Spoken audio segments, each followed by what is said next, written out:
Hi guys, welcome back with me again in this channel. On today's tutorial, I'm going to show you how you can make a full screen video in Kinemaster.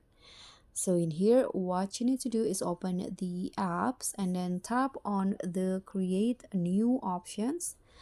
And in here, you can choose the aspect ratio. For example, I'm going to go with 9 by 16. Here you can tap on create and then just add your video.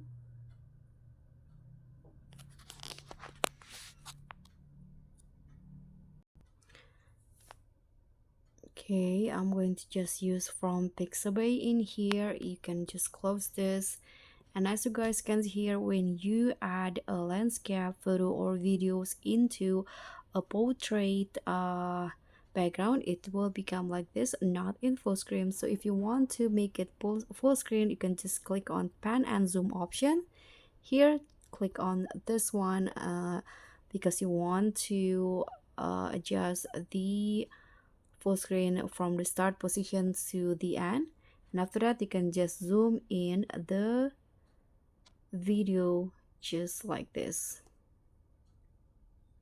Okay, until you see the object is at the center.